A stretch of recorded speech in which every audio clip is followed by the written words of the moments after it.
Hey everybody, it's me again. Let's move on to our next chord, which is an F chord. All right, so this one's going to be the first time, if you're going in order in the series here, that we've had to cover up two strings with one finger. So here's kind of how it works. It's going to take place right here on this first fret. And in my mind, and when we start talking about the capo, you'll see this. But in my mind, that E, I'm going to get over here and look at the right camera. That first fret, in my mind, is an F. I know that's an F, G, A, A sharp, B, or B flat. But what I'm getting at is, that's kind of how my mind thinks. This top string. So I know this is an F. So this is going to take place on the first fret. And what we're going to do is this B and E string on bottom, we're going to take our pointy finger and cover both of those strings up at the same time. Now you can do it by laying your finger flat, or you can do it by just, some guys or some people can just push straight down on it. It's whatever you're comfortable with. And you'll be also kind of glad to know you can, sometimes to get this chord, you can lay that wrist down just a little bit, because it's kind of, since we're way down here at the bottom, it's okay if it's not like this, is what I'm getting at. So it's going to start right there. Excuse me. Then with your middle finger, it's almost like a C position, and we're just moving it up. We just have to cover two of those strings. With your middle finger, second fret on the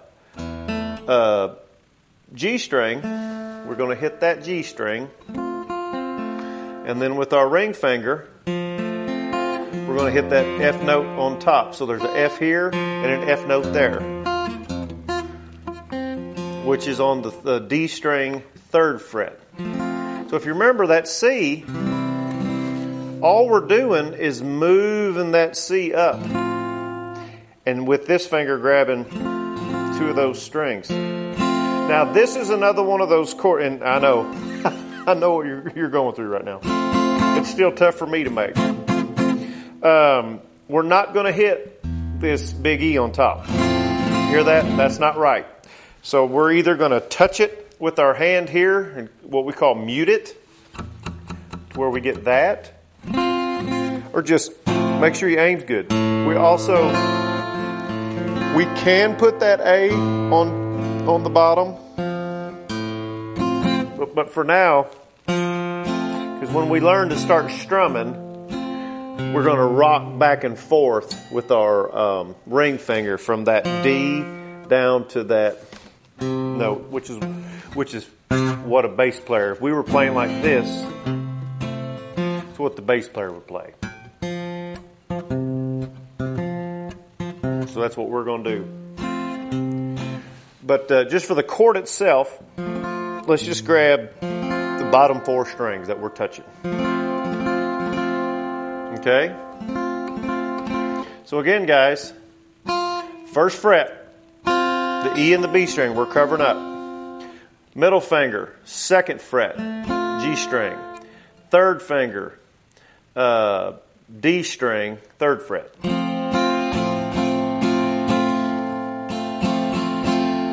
And again, just to reference it, from that C,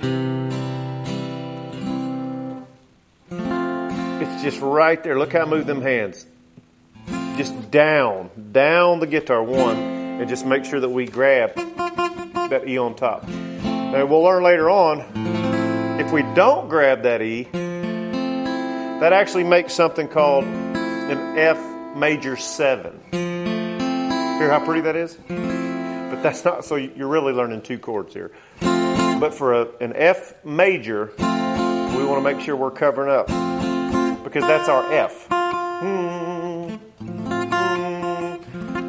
So under the Nashville system, that means our 1, if we're an F, is on top. Okay? Remember how I told you this little E's on the bottom of the guitar, but it's actually the top. Think of it this way. The notes get higher, that note's higher than that note. So if we're on a piano, we know going this way or going to your right, the notes are higher.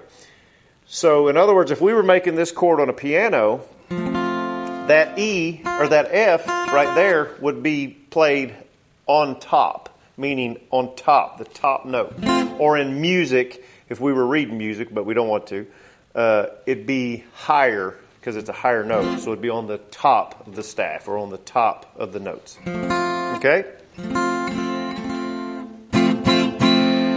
So that's that F chord, guys. I know it can be tough on the fingers and tough on the hand, but let's go ahead and practice that really hard. Rewind it, pause it, get it clean, get it good, and let's